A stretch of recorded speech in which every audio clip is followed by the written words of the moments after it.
The Global Council for Tolerance and Peace was launched at a major official ceremony held at the Mediterranean Conference Center in Malta at the joint invitation of the United Nations Population Fund, the Government of Malta, and GCTP. The ceremony was attended by the Prime Minister of Malta, a number of Ministers of Foreign Affairs, Education, Youth and Culture from several countries, representatives of the United Nations, a host of ambassadors, heads of international organizations, universities, and media. It began with a documentary film that included a speech by United Nations Secretary General Antonio Guterres warning that our world faces many great challenges: conflicts, inequality, deadly intolerance, and security threats, including nuclear weapons. We have the tools and the will to overcome these challenges. Guterres said, "How can we help millions of people suffering from large-scale wars and prospects almost never-ending? There is no winner in these wars. Everyone loses, especially that the new global terrorist threat affects us all and destabilizes the stability. Let us put peace first. Let peace always be our goal and guide."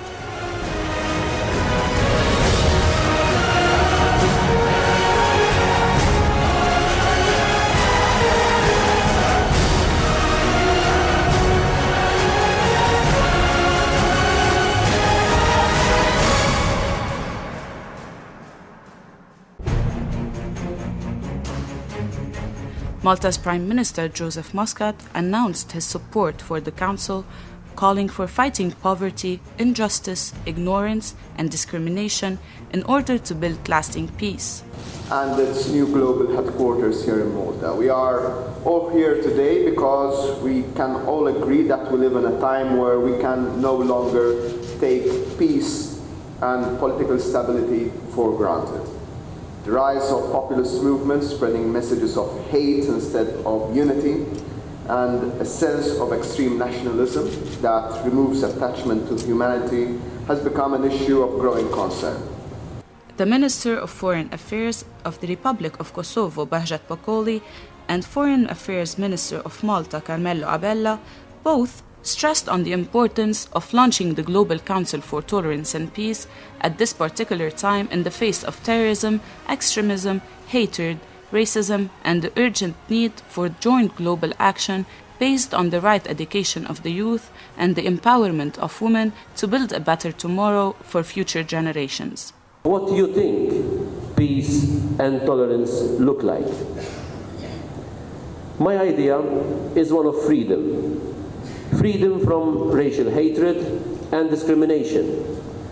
Freedom from the fear of persecution for praying to the God you believe in.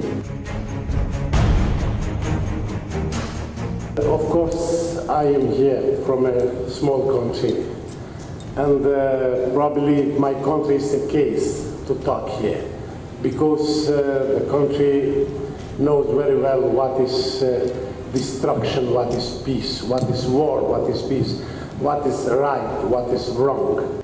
The danger of terrorism, fanaticism, hatred, racism, ethnic cleansing, sectarian and racial extremism is increasing and growing like cancer, said Ahmed bin Mohammed Al-Jarwan, President of the Global Council for Tolerance and Peace.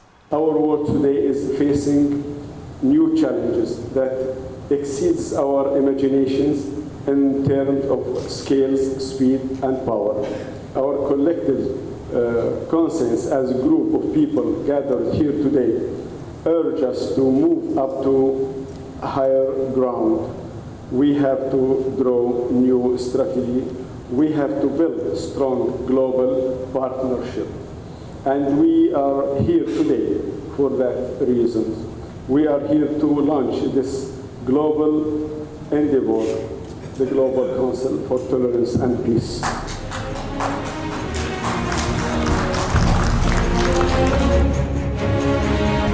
The Council signed a Memorandum of Understanding with the United Nations Population Fund for cooperation and the building of international partnerships. The Council is composed of eminent international figures who maintain a sound reputation and experience in areas related to peace and tolerance. Dr. Luay Shabani, UNFPA Director for the Arab region, confirmed the commitment of the international community to the initiative of the Global Council for Tolerance and Peace and the partnership with the Council to achieve the goals of development, tolerance, and human rights. We believe this is a very relevant and very important and timely initiative that has been taken globally. Let me thank all the members of the Council of the Global Center for Tolerance and Peace. A delegation from the Council, headed by El Jarwan, visited the President of the Republic of Malta, Marie-Louise Colero Preca, and thanked her for her support to the Global Council for Tolerance and Peace. I am very pleased that the Council for Tolerance and Peace, Global Tolerance and Peace, has been established. I look forward to seeing concrete projects because we do really need initiatives for peace, to build peace. We need to have initiatives to prevent conflicts. The delegation also visited the President of the House of Representatives of the Republic of Malta, Dr. Angelo Farrugia, who welcomed the efforts of the Global Council, lauding the selection of Malta as its headquarters. Well, it was an honor to have this important meeting with the Global Council for Tolerance and Peace, because I think Malta can do a lot of contribution with regards to tolerance and peace. We have been always at the forefront in the Mediterranean to ensure peace not only in the Mediterranean but in Europe.